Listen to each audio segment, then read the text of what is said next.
Que la paix du Seigneur soit avec vous.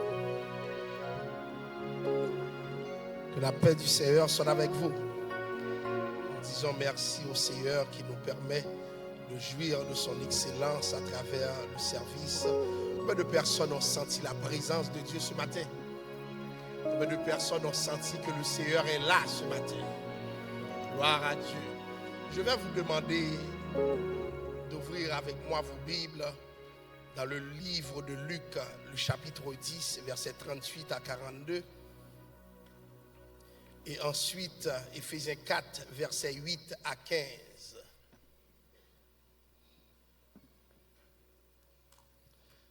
Luc, chapitre 10, versets 38 à 42.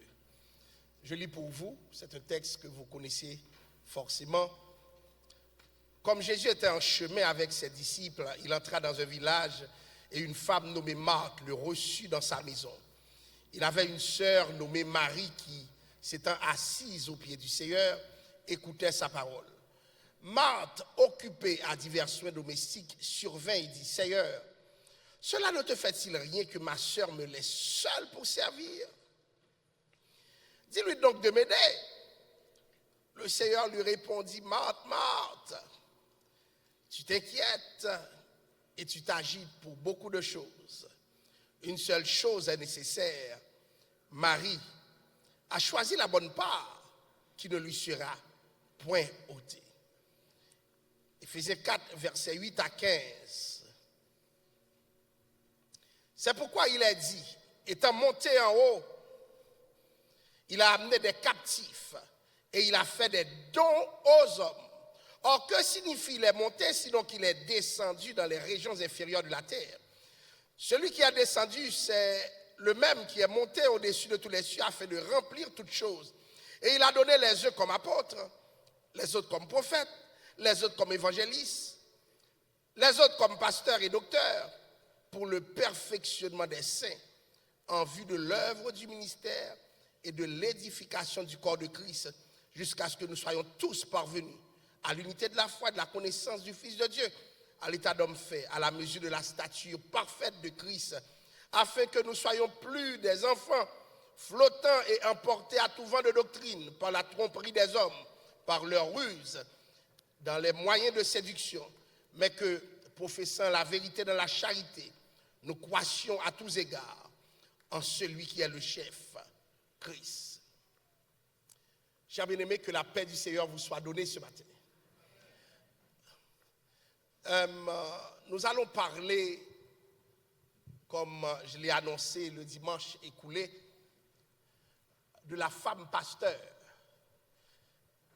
Et plus précisément, nous allons essayer d'effleurer cette question: une femme peut-elle être pasteur? Il faut dire que mon message fait suite à certaines interrogations qui m'ont été formulées de la part de plusieurs membres de l'Assemblée qui sont venus me mouvementer avec cette préoccupation. Je me suis dit, quelle est la meilleure façon d'aborder cette problématique sans m'inscrire pour autant dans la polémique? Je me dis, il vaut mieux que j'aborde certains textes avec vous et que nous puissions voir ensemble leur fondement, leur pertinence, et à partir de ces textes, que nous puissions mieux nous positionner.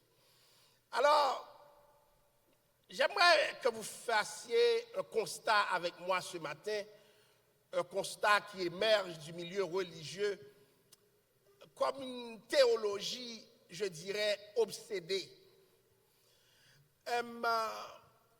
À plusieurs reprises, et c'est très présent chez mes collègues, lorsqu'il faut montrer qu'on est sanctifié, on s'attaque aux femmes. Et c'est très présent. Vous allez voir que l'évangile des ongles, des maquillages, des cheveux, de la permanente, du pantalon, même du voile, c'est toujours des théologies qui concernent les femmes. Plusieurs de nos leaders sont spécialisés dans le traitement, je dirais, vulgaire de ces textes. Vulgaire parce que le moindrement qu'il y a une petite éducation, le moindrement, et je me demande, est-ce que notre communauté peut avoir des gens sérieux qui nous écoutent? J'en arrive là, et j'en arrive avec peine, parce que nous ne pouvons pas construire notre théologie sur un genre.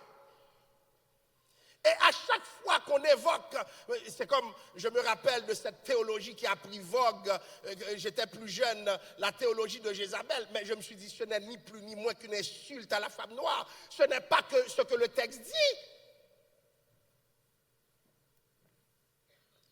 Et vous connaissez cette théologie qui a fait école, et ce qui est plus intéressant, c'est son acceptabilité sociale dans la sphère même de l'Église, puisque les premières à applaudir sont les femmes. Et je me pose des questions depuis longtemps.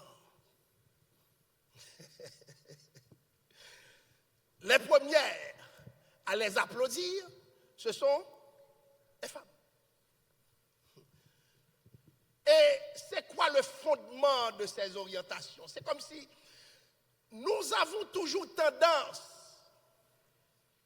à prendre les textes, à les dépouiller de leur contexte et à nous en servir comme si c'est Dieu qui parlait. Dieu m'a dit. Et ce Dieu m'a dit procède de ce que j'appelle une lecture littérale de la Bible. Et je le regrette, la Bible ne peut pas être lue littéralement. Si c'était le cas, madame besoin de l'école. Ah non, j'ai dû à me prendre à quelqu'un qui, je me suis retrouvé en train de faire ma barbe quelque part, puisque les cheveux ont cédé.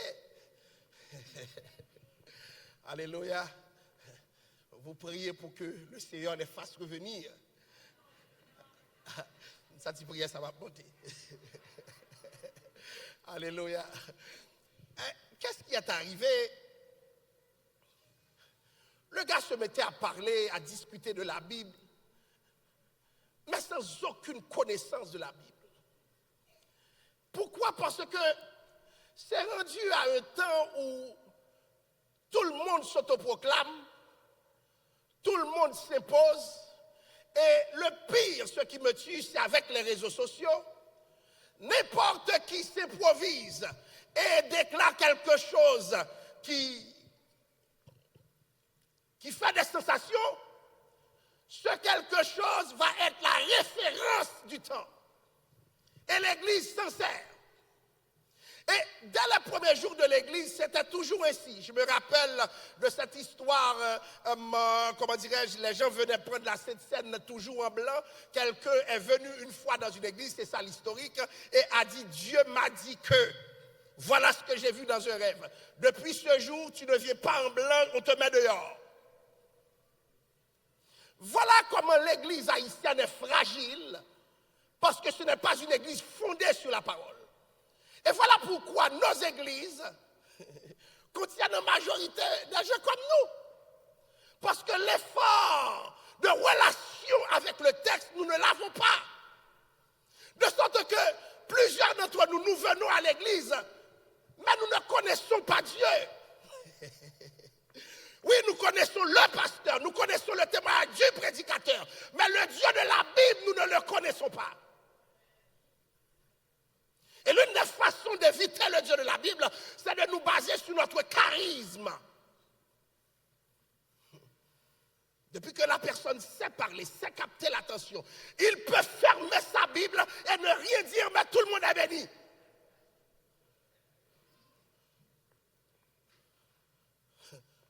Jésus va te délivrer. Alléluia. Et puis le peuple se met à secouer. Alléluia. Mais le contenu n'est pas là. Oui, il va me délivrer, mais c'est une prédication. Prends la parole, ouvre la parole, ne sois pas paresseux, médite la parole pour parler au peuple de Dieu. On a un peuple sans exigence. Et le peuple ne peut pas dépasser ses leaders. Parce que si les leaders ne sont pas exigeants envers eux-mêmes, comment le peuple peut être nourri efficacement. Et c'est pour cela que Dieu fera un procès. Dieu jugera beaucoup de personnes. Parce qu'il y a des positions, quand tu les occupes, tu n'es pas médecin ou pas de formation continue. Tu te formes. Mais pourquoi, quand tu es pasteur, tu ne prends même pas la peine de méditer? Nous sommes à l'ère où les commentaires bibliques sont là. Oui, je prie le Seigneur, mais j'ai une responsabilité de lire aussi. Vous êtes là? J'ai une responsabilité de trouver des choses. Mais sinon, je viens devant vous, je dis l'Esprit de Dieu me saisit et puis c'est fini. Non, l'Esprit de Dieu te saisit aussi à travers ce que tu apprends à connaître. C'est très important ce que nous disons ce matin. Nous avons une communauté qui écoute n'importe quoi, n'importe qui, pourvu que ça le va du moment. Et quand tu leur demandes, mais qu'est-ce qui a été dit de sérieux? Et c'est là qu'ils te disent, il y a un problème. Il faut que nous adressions le problème. Et je demande à Dieu cette grâce. Je le demande à Dieu. Le jour où tu me trouves paresseux, je ne veux pas méditer la parole. Eh bien, mon temps est fini. Il faut passer du temps dans la parole de Dieu. Bien-aimés, le texte que nous venons de lire sort de la théologie de Luc. Vous savez que Luc était un grec. Donc Luc a un autre rapport avec la réalité. Oui, les gens sont sous l'inspiration de Dieu. Mais l'inspiration se traduit aussi à travers leur compréhension, leur vision. Deux personnes vont voir une chose. Mais attention, dépendamment de leur priorité, ils vont le raconter différemment, si bien qu'on peut se demander, est-ce qu'ils ont vu la même chose? Est-ce que vous êtes là? D'ailleurs, vous avez 4 récits de la résurrection. 4 façons d'amener le récit de la résurrection. Et ces 4 façons se veulent polémiques. Il y a des gens qui disent c'est parce qu'ils mentent. Mais ils auraient à collaborer pour mentir. Voyez-vous? 4 façons. Et nous allons voir aujourd'hui comment les femmes ont peuplé l'évangile de Luc, ont rempli cet évangile. Et pendant que je le dis ce matin, je ne suis pas dans un mouvement féministe, mais attention, je ne diabolise pas le féminisme. Parce que je dois reconnaître, beaucoup de femmes qui peuvent aller à l'école aujourd'hui, s'il n'y avait pas le courant féministe, ils auraient à la caillou. Vous êtes là? Ah oui. Je dois le reconnaître. Ce mouvement a ses excès. Mais s'il n'y avait pas ce type de mouvement, beaucoup de femmes qui savent lire aujourd'hui et lire très bien ne le pourraient pas. Est-ce que l'Église me suit ce matin? Donc, loin de moi l'idée de diaboliser et loin de moi l'idée de vous dire que j'adopte une perspective féministe. La deuxième chose que je vais vous dire avant d'entrer dans le texte, dans les textes que je viens de lire, lorsque nous sommes des lecteurs du 21e siècle, nous ne pouvons pas lire les textes comme si c'était des textes du 21e siècle. Si nous le faisons, c'est comme si nous imposons notre culture, notre mentalité à la compréhension du texte. Les textes ont un arrière-plan culturel. Des fois, vous voyez que quelqu'un s'étonne dans un texte. Il faut se demander, mais culturellement, pourquoi cette personne peut s'étonner? Qu'est-ce qui se passe? Voilà pourquoi beaucoup de textes, nous les analysons mal. J'ai déjà vu avec vous le texte que nous autres haïtiens nous disons toujours, je vais faire violence pour entrer dans le royaume des cieux. Moi-même, je l'ai prêché. Lorsque je vous ai montré que ce ne sont pas, quand on dit que ce sont les violents qui s'en emparent, le texte ne dit pas. Le texte ne veut pas dire les violents se sont emparés du royaume des cieux, mais qui peut s'emparer du royaume des cieux? Qui peut? Mais c'est une traduction. Le texte original fait comprendre que des brigands prennent en otage le royaume des cieux. Mais ils ne peuvent pas s'en emparer. Mais maintenant, si vous lisez le texte littéralement, surtout la version Louis II qui a plein de problèmes.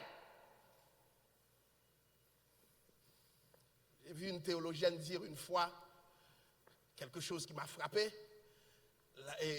La fille a dit, mais comment on peut être chrétien et puis lire Louis II?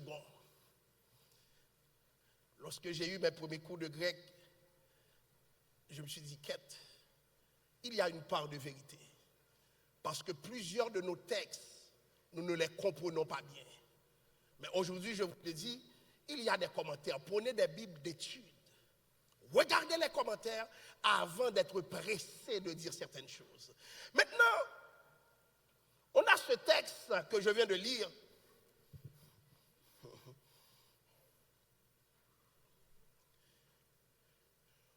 Où nous voyons deux femmes, Marie et Marthe.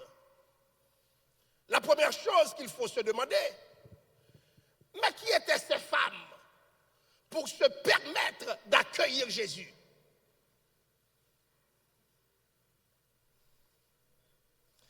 Dans une société hiérarchisée comme la société juive de l'époque,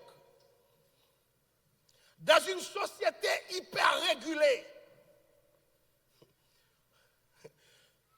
nous pouvons rapidement nous poser la question de savoir, mais qui était le chef de ces femmes?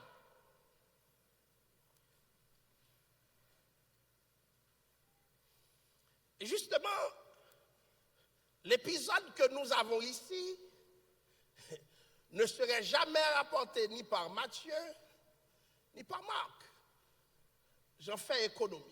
Mais tenez-vous bien, lorsque je regarde le texte, parce que souvent nous parlons des femmes sans savoir que certaines femmes, même à l'époque, étaient leurs propres chefs. Il y avait plusieurs catégories de femmes. Je ne vais pas rentrer là-dedans, mais ces femmes ont invité qui? Jésus. Non seulement elles se permettaient de recevoir Jésus, elles-mêmes, merci beaucoup, Jésus était vraisemblablement le seul homme de la maison. Ce que j'aime avec Christ, bien-aimé, et c'est dans ma maturation comme pasteur, vous voyez vos codes culturels, parce que vous êtes haïtien, parce que vous êtes québécois, parce que vous êtes européen, Christ s'en moque. Je vous le répète ce matin, Christ s'en balance. Ça peut vous déranger, mais ce n'est pas l'affaire de Christ. Christ n'est pas un Haïtien, Christ n'est pas un Américain, Christ n'est pas un Québécois. Quoique Christ soit né de la culture juive, Christ est plus que ça. Bien-aimé, ce qui est beaucoup plus scandaleux, je dis bien scandale, dans le contexte de l'époque, c'est Christ qui a le statut de rabbin. On a déjà vu Christ venir, quelqu'un lui a dit Rabouni, ce qui signifie Christ est un maître. La tradition de l'époque, seulement les hommes pouvaient s'asseoir au pied de maître. Paul disait, je suis hébreu des Hébreux, j'ai fait mes études au pied de Gamaliel. Une référence intellectuelle pour son temps. Mais maintenant, la tradition est installée. Tu ne fais pas disciple parce que tu veux. D'ailleurs, les gens mettaient tellement de barrières. Une femme ne pouvait pas prétendre venir s'asseoir aux pieds de maître. C'était impossible, inconcevable culturellement, de sorte que le mot qui est utilisé pour le texte, lorsque Marie a dit « n'es-tu pas dérangé », c'est comme si, Marthe a dit « n'es-tu pas dérangé », c'était comme si c'était un trouble public. Qu'est-ce que tu fais au pied de Jésus? Mais tu es une femme. Parce qu'il était de tradition, la femme vaquait à d'autres occupations. Quand même, ces femmes étaient des femmes libres, mais attention, les codes culturels étaient là. Le problème aujourd'hui, c'est que nous avons tendance à haïtianiser Christ. Interpréter la Bible même à travers nos codes culturels. Je vais vous dire, la Bible est née, est là avant Haïti.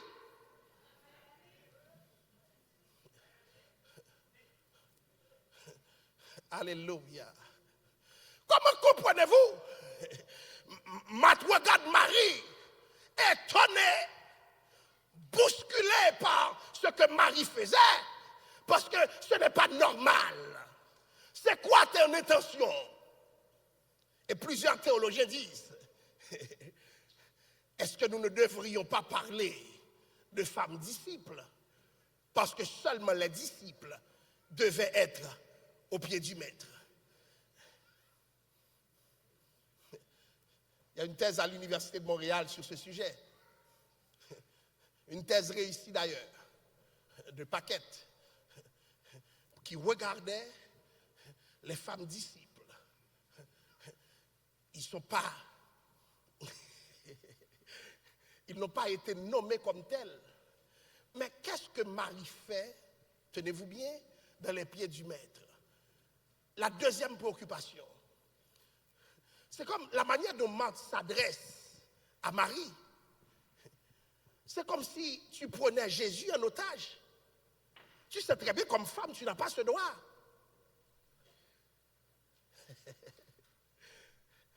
Et c'est Jésus de répondre. Marthe, Marthe, tu t'inquiètes pour beaucoup de choses. Parce que seul Jésus peut défendre Marie.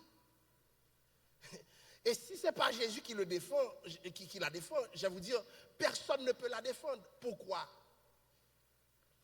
Parce que culturellement, ce n'est pas normal. Ce n'est pas acceptable. Beaucoup de choses dans la Bible, nous les interprétons à travers notre culture. Mais Jésus n'est pas l'esclave de notre culture. Et Jésus est souvent à contre-courant de la culture. Parce que c'est Jésus qui s'impose à la culture et non l'inverse. Est-ce que vous êtes là, hein? Et non l'inverse. Est-ce que tu ne t'inquiètes pas? Beaucoup de personnes auraient couru. Il y a d'autres qui se seraient mis à côté. Le scandale est tel que certains théologiens disent les autres disciples ne parlent pas. Mais Luc l'a sans doute appris des autres disciples. Mais c'était important pour lui. Pour dire voilà ce qui s'est passé. Parce que dans l'évangile de Luc, sur la totalité des 42 mentions qui concernent les femmes, 23 se retrouvent dans le livre de Luc seulement. Luc est un grec qui a un autre rapport avec les femmes. Donc Luc ne peut pas les invisibiliser. Vous êtes là? Luc n'a pas de problème à ce que ces femmes soient clairement présentes. Regardez ce qui s'est passé. La meilleure part qui ne lui sera point ôtée. Mais pourquoi personne ne peut lui ôter ce privilège?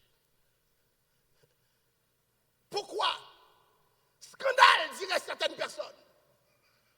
Mais lorsque Jésus accepte ce qui se passe, ce n'est plus un scandale, c'est une grâce, devons-nous dire. Elle ne lui sera point ôtée. Et aujourd'hui,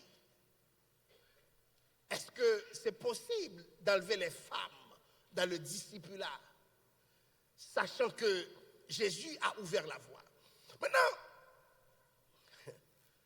je ne suis pas encore dans le développement de mon message. Plusieurs diraient, mais à quelle fin on enseigne? À l'époque, être au pied de quelqu'un, on ne t'enseigne pas seulement pour t'enseigner. On t'enseigne pour que tu deviennes quelqu'un qui enseigne.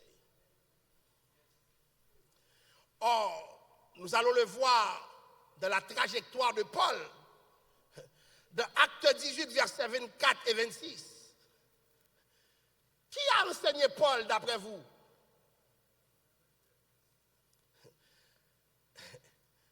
Lorsque Paul sera converti,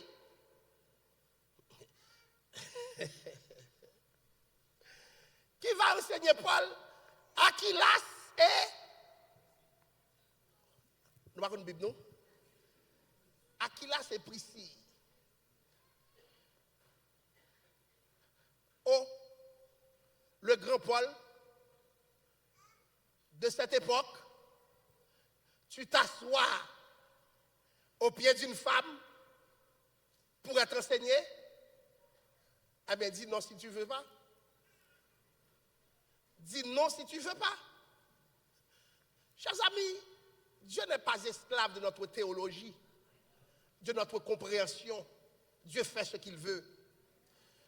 Mais Paul dira, je veux que les femmes se taisent à l'église.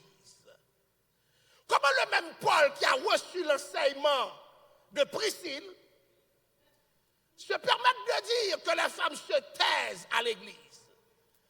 Une théologie qui a été appliquée systématiquement dans certaines églises qui disent que les femmes ne doivent pas parler. Hier, on me racontait un pasteur qui a dit à son assemblée, si une femme trouve un délinquant et lui prêche l'évangile, cette femme a péché et n'ira pas au ciel. Parce que la femme doit se taire. Vous voyez la lecture littérale de la parole et ses conséquences? Parce qu'on est dans ce carrefour où tout le monde veut faire son boss. Plus tu es radical, plus on va parler de toi, on va te partager. Et puis la parole de Dieu est bousculée. Mais pourquoi Paul disait que la femme devrait se taire? Est-ce que Paul est un misogyne? Est-ce que Paul a un problème avec les femmes? Et Paul n'était-il pas enseigné par une femme? Je ne permets pas à la femme d'enseigner, disait-il. Mais et toi, Paul? Bien-aimé, il faut remonter dans le contexte culturel et social de l'époque. D'après vous, à l'époque où ces rédacteurs étaient là, combien de femmes allaient à l'école?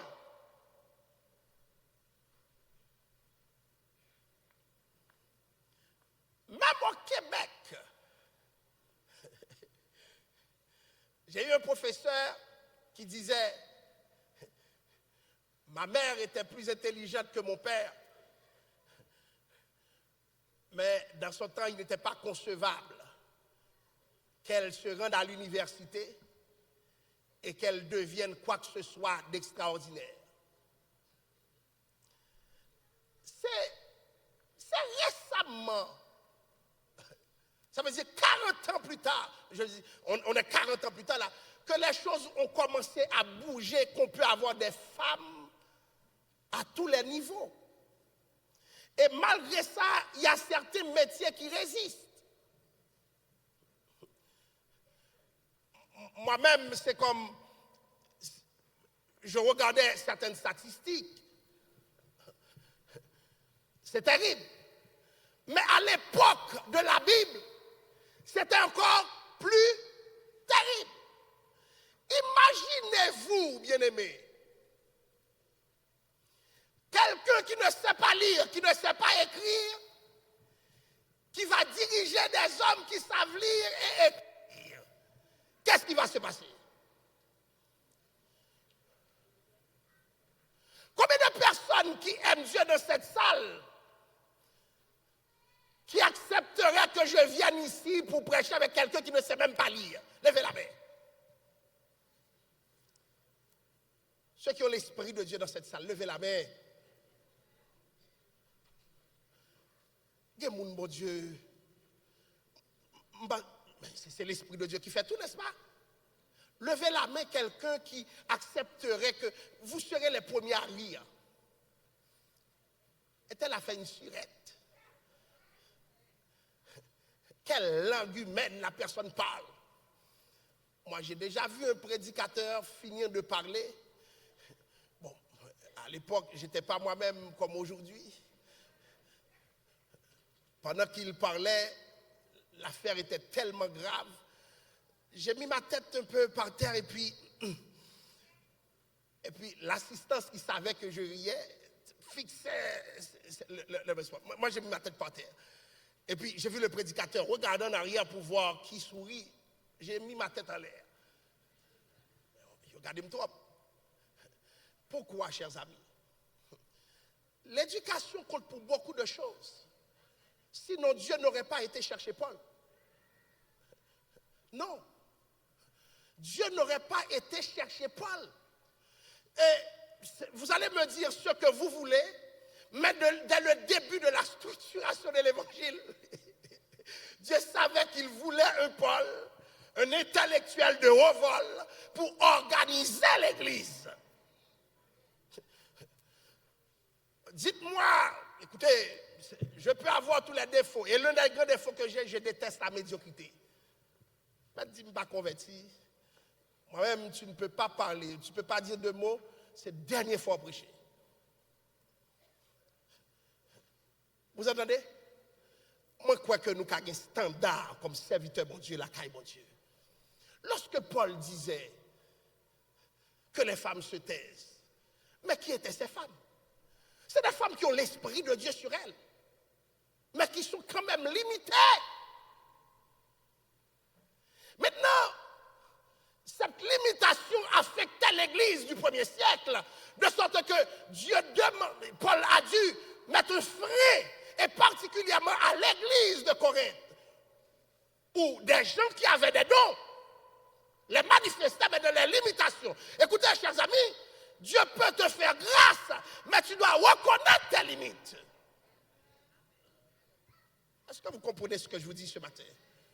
Donc, toute cette théologie sur la femme, ce n'était pas dans une perspective misogyne. C'est parce que Paul avait un problème avec la femme en particulier, mais cette catégorie sociale, à l'époque, avait beaucoup de difficultés. Et quelque chose qui a changé durablement aujourd'hui. Si on fait des statistiques, même dans cette assistance, il y a généralement plus de femmes formées que d'hommes.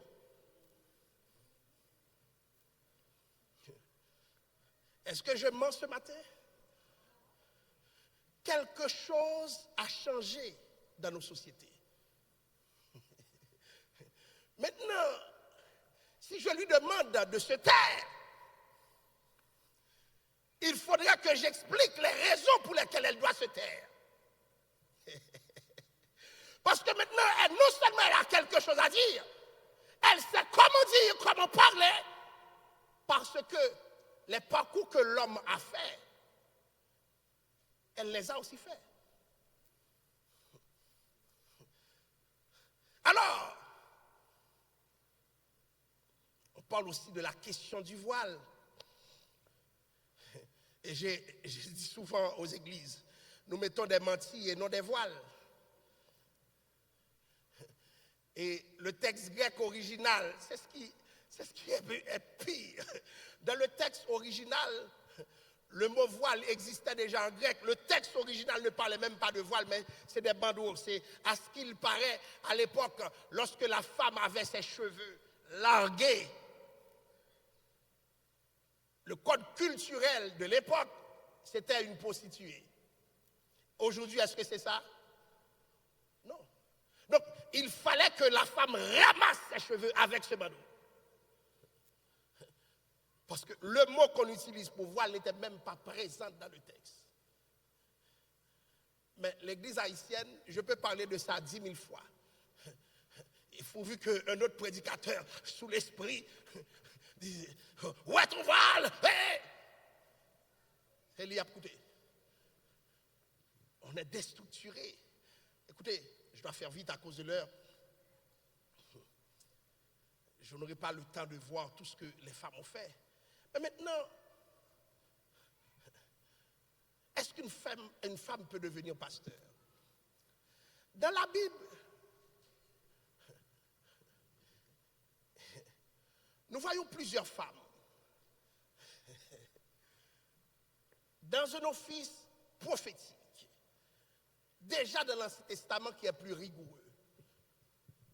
L'une des premières, c'était Myriam, sœur de Moïse. Sœur d'Aaron. Dans le livre d'Exode, elle est décrite comme prophétesse. Comment se fait-il qu'une femme était prophétesse? L'office solide de l'Ancien Testament, plus important que l'office sacerdotal et plus important que l'office royal. On avait Déborah. C'est bien que Déborah s'est demandé, monsieur, Déborah a demandé aux hommes, c'est une honte pour vous, oui? Le code culturel de l'époque. Mais pourquoi Dieu a permis à Déborah d'être prophétesse?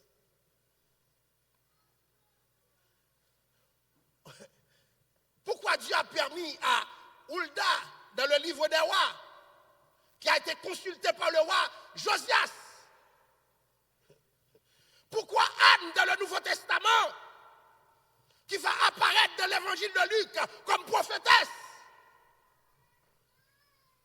La question qu'il faut se poser ce matin, et la vraie question, parce que manifestement je n'aurai pas le temps d'entrer dans le vif du sujet. Écoutez, si je pose la question, est-ce qu'une femme peut être pasteur? Déjà, c'est insultant la question.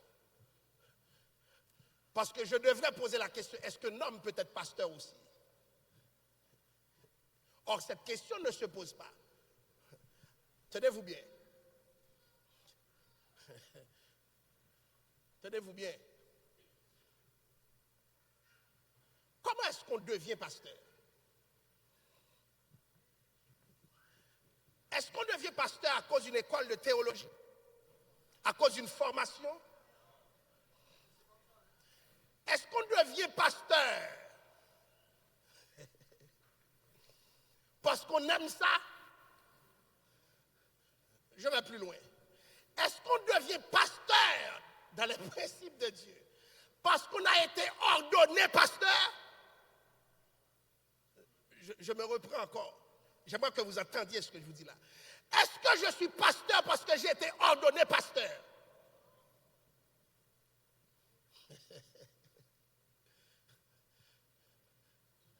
À la question de savoir est-ce que quelqu'un peut être pasteur, comment on est pasteur? On est pasteur parce qu'on a reçu l'appel. Maintenant, demandez à Dieu, est-ce qu'il peut appeler un homme? Est-ce qu'il peut appeler une femme? Et Dieu vous répondra à la question de savoir, oui, c'est moi qui décide, de la même manière que j'ai appelé d'abord. Alléluia. Les hommes étaient dérangés. Aujourd'hui encore, j'appelle qui je veux.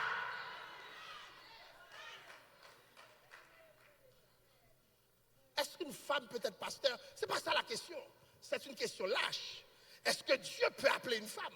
Allez demander à Dieu. Allez demander à Dieu. Parce que Dieu a la réponse. Dieu a la réponse. La Bible dit, alléluia, ce n'est pas nous qui choisissons qui qui est pasteur. Regardez, la Bible dit, il a fait des dons aux églises. Il a donné les œufs comme. Les œufs comme. Les œufs comme. Qui est-ce qui donne? L'église ne fait que recevoir. L'église n'est pas pasteur pour décider qui est pasteur. L'église reçoit ce que Dieu envoie. Oh, alléluia. Si Dieu envoie une femme, l'église ne peut pas te recevoir cette femme. Et si tu ne le reçois pas, que la malédiction de Dieu soit sur toi.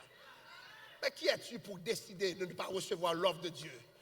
Bien aimé, lorsque Dieu veut quelqu'un comme pasteur, il ne lui demande même pas son avis, non? Si Dieu me demandait mon avis, ce n'est pas un pasteur que je serais, mon cher. Et même la femme qui ne croit pas. Regardez, Déborah était mal à l'aise avec l'office prophétique. Mais Dieu ne demande pas à Déborah, est-ce que tu veux, Déborah? Sois gentille, Déborah. Non. J'ai décidé et tu rentres dans mon office parce que c'est moi qui suis Dieu. Donc la question, elle est lâche. Si nous voulons débattre du sérieux de cette préoccupation, nous devons nous poser la question de savoir, est-ce que Dieu n'a pas le droit d'appeler qui il veut, quand il veut, comme il veut, indépendamment de son sexe, de son genre? Et la Bible commence à montrer cette orientation lorsque la Bible disait très clairement dans Joël 2, verset 28, alléluia, vos fils et vos... L'office prophétique est passé chez eux. Alléluia. Maintenant, de quel droit je dispose? Je vois que la personne a un appel et je veux la bloquer. Pourquoi? Parce que tu es une femme. Il y a des hommes qui disent, est-ce qu'il n'y a pas mon pasteur? Je vais vous dire quelque chose. Je suis pasteur d'église. Est-ce qu'on connaît Joyce Meyer? Alors, moi, j'ai plus d'impact que Joyce Meyer. Je fais plus qu'elle. J'ai travaillé sur des âmes plus qu'elle. Donc, je suis celui qui doit dire, Joyce Meyer, je ne te reconnais pas. Quelle insulte. Mais je me prends pour quoi? Je me prends pour quoi? Parce que ce qu'on a oublié, chers amis, déjà la première communauté des disciples, ce que Jésus a toujours refusé, c'est cette hiérarchie persistante qui sort de la société et qui rentre dans l'église. Parce que dans l'église, nous sommes tous des serviteurs. Lorsque la disciple demande, qui est le plus grand parmi nous? Alléluia. Le seul grand, le seul chef, c'est celui qui appelle tout le monde. C'est Christ ce matin. C'est Christ. Et c'est pour cela que je vous dis, dès le début, je suis mal à l'aise pour être sur une chaire et puis tout le monde à côté. Non, non, non, non, non. Non, non, non, non, non, non, non. Jésus n'est pas venu fonder une communauté qui valorise un genre au détriment de notre genre. Et Paul le dira si bien plus tard. Il n'y a plus ni juif, ni grec, ni libre, ni esclave, ni homme. La première réalité, parce que dans le livre de la Genèse,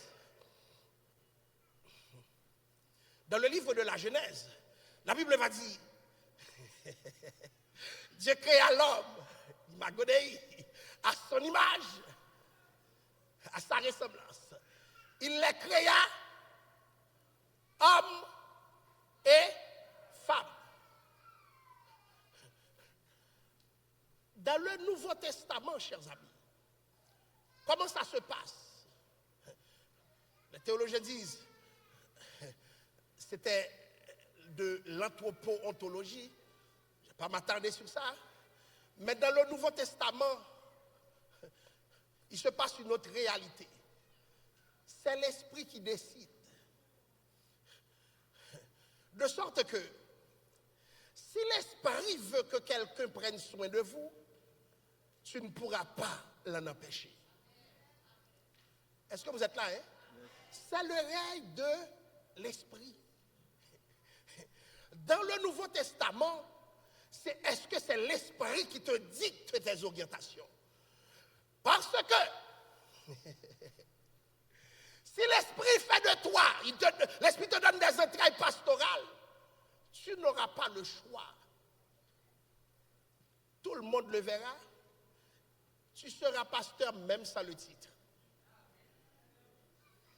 Parce que ce n'est pas le titre qui fait le pasteur. Hein. Je me rappelle des années de ça lorsque j'arrivais au Québec. Et puis la douanière me regardait, la douanière m'a dit, t'es un religieux, un prêtre.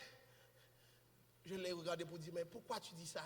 Et puis elle pensait que j'étais déjà... Non, non, monsieur, ce n'est pas pour te déranger. Et puis il y avait une femme qui ne savait pas bien parler et puis qui redoutait un peu de faire face avec quelqu'un dans la langue française. Et puis qui est venue vers moi pour dire, c'est mon pasteur, c'est mon pasteur. Et puis elle a dit, je savais que tu étais un religieux.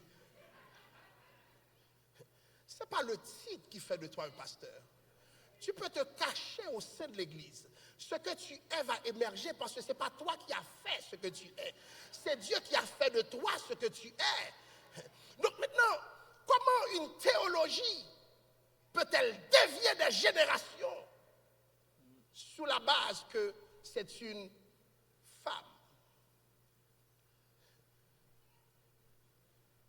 Posez la question à Dieu. Dites à Dieu, vous savez, Seigneur, non, d'ailleurs, ne l'appelez pas Seigneur. Vous savez, God, n'appelez plus des femmes, ok? N'appelez plus des femmes. Et lorsque vous l'aurez fait, maintenant, venez avec votre théologie, parce que vous avez décidé pour les femmes. Moi, je sors de contexte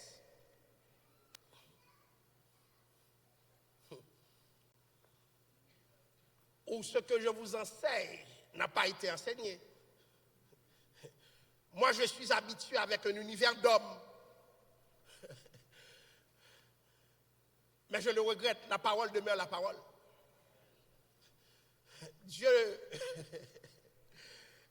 ne veut pas que nous soyons dans nos zones de confort.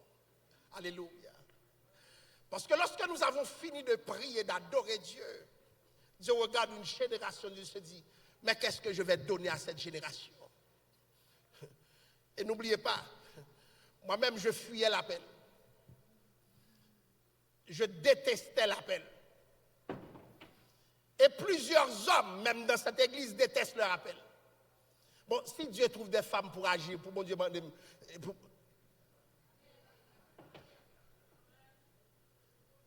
j'ai tout fait pour ne pas être pasteur et puis il en est à qui Dieu a mis l'Esprit de Dieu et qui accepte le principe, qui accepte la souffrance et puis pour Dieu se dit non, non, non, non, t'es une femme.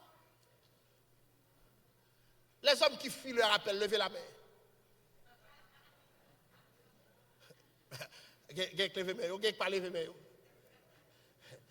Bon Dieu, ouais, Dieu vous voit de la salle. Chers amis, savoir que tu as toute une vie qui va être modelée par un appel, ce n'est pas facile, non? Ah oui. Quand tu ne comprends pas cela, tu es content. Mais lorsque tu sais c'est quoi l'appel, tu réfléchis. Bon, il en est qui, malgré tout, veulent ce que Dieu a fait d'eux. Et puis moi, j'ai une théologie qui dit, non, tu ne peux pas être ci, tu ne peux pas être ça. Déjà, bien-aimé, c'est quoi un pasteur? Il faut se poser la question. Premièrement, dans ce sens, dans le contexte biblique, lorsqu'il a dit des dons aux églises, on parle des pasteurs. Mais c'est quoi un pasteur?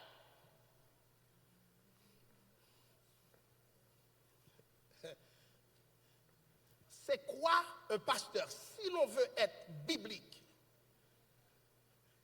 Bien-aimé, là je suis en train de faire quoi? De prêcher. Vous pensez que c'est un rôle pastoral?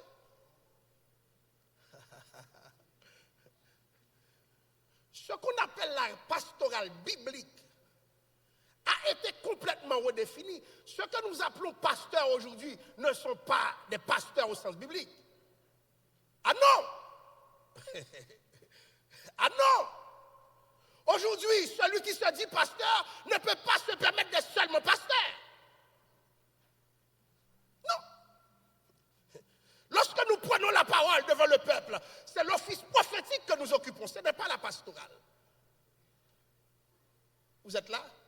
Lorsque j'enseigne au peuple, c'est l'office doctoral que j'occupe, ce n'est pas la pastorale. Vous êtes là?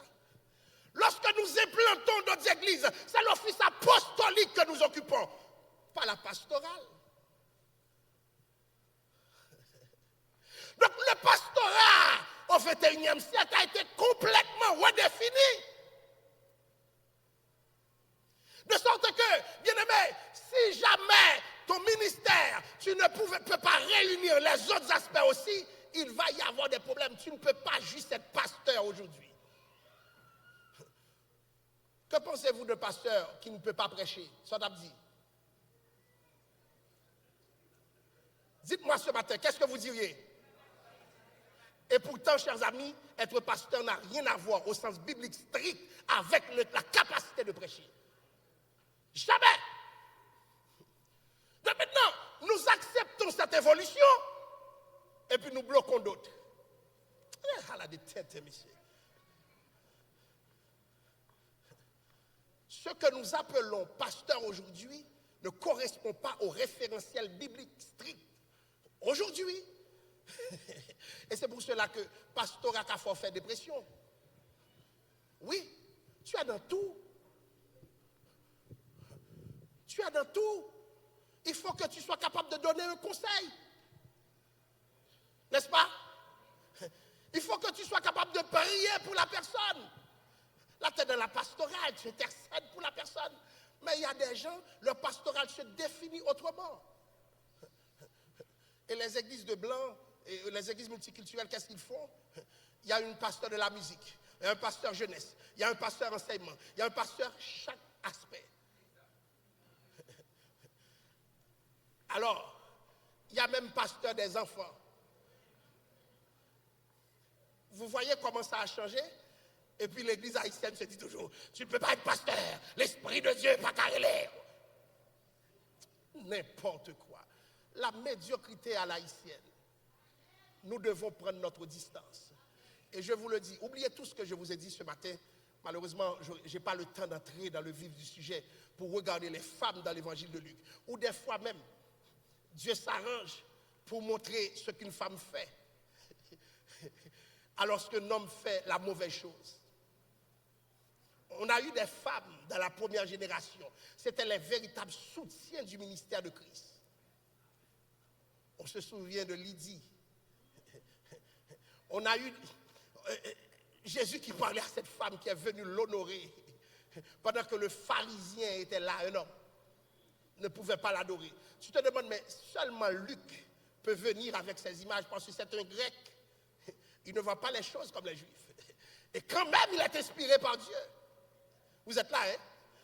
Alors ce matin, j'aimerais vous dire, à tous ceux et à toutes celles qui sont là, c'est Dieu qui appelle. Dieu appelle qui il veut.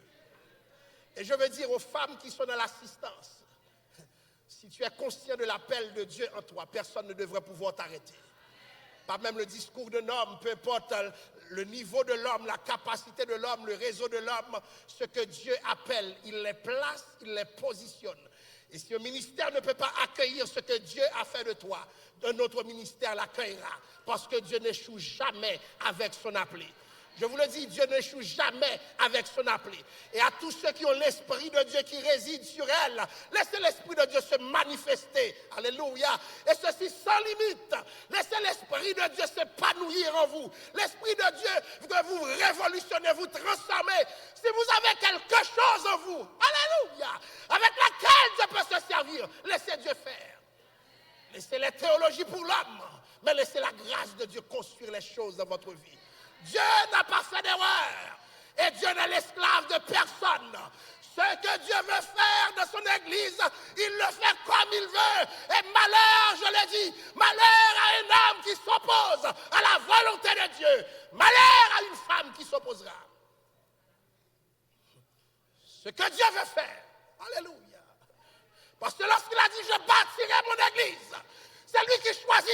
prier. Ce n'est pas moi qui décide, mais le ciel décide, chers amis. Laissez le Seigneur faire ce matin. Laissez le Seigneur faire ce matin. Laissez le Seigneur grandir avec vous ce matin. Et l'Église. Alléluia. Alléluia. Glory to God. Priez mon Dieu pour que culture nous suspende pour un peuple ça en otage. On a un peuple en agonie dans l'ignorance. Demandons à Dieu la grâce d'être épanoui. Dieu veut faire un réveil. À chaque fois que je suis à Montréal, le Seigneur me parle de grands réveils à venir. Et qui sait ce que le réveil transformera dans cette ville? Qui sait si ce n'est pas des filles, mon Dieu, mettez. Je vais vous dire ce que je sais. Ce que Dieu fait est toujours bon pour moi, peu importe. Peu importe. Et pourtant, je sors d'une culture où un homme ne veut pas concevoir ces choses. Mais je vous le répète, Dieu n'est pas haïtien et Dieu ne s'est jamais naturalisé et Dieu ne se naturalisera jamais. Laissez Dieu là où il est et faire son travail dans son église. Seigneur, que tu bénisses ce matin ton peuple, que tu grandisses avec ton peuple, que tu fasses croître ton peuple, ô Père. Et si ton esprit repose sur des hommes, que ces hommes s'amènent à toi. Si ton esprit repose sur des femmes, que ces femmes s'amènent à toi, Père Saint. Et qui sait, Seigneur, si tu prévois me remplacer avec une femme, que l'église soit prête, parce que c'est toi qui décides. Je n'ai aucun droit, aucun pouvoir sur l'église que tu as fondée, parce que je ne suis pas mort pour ton église, Père Saint. Et si je ne suis pas prêt pour quelque chose, ce matin même, je te demande de me transformer. Que je ne sois pas là dans un discours, Père Saint, théologique, intellectuel, mais que je vis mon message au Père. Parce que je ne peux pas t'empêcher d'agir de cette génération, Père Saint. Je ne peux pas t'empêcher. Seigneur, agis ce matin. Agis ce matin. Et que ton peuple soit prêt. Amen, amen. Moi, je sens une génération qui a monté ici. Moi, je sens une génération qui a monté l'église là. Que ton peuple soit prêt à accueillir ce que tu as fait. Que ton peuple soit prêt à accueillir, Père Saint. Car la grande commission, c'est faite de toutes les nations des disciples. Hommes, femmes, qui qu'elles soient, Père Saint. Que tes disciples soient là parmi eux. Parce que tu l'as ainsi décidé. Et merci, Papa, pour toutes ces femmes qui savent lire. Pour toutes ces femmes qui savent écrire, pour toutes ces femmes qui ont l'art oratoire, que tu peux permettre de parler en public, Père Saint. Alléluia. Encourage-les. Et dis-leur qu'une autre saison s'amène dans la ville, parce que c'est toi qui décides. Au nom de Jésus. Amen. Que le Seigneur vous bénisse.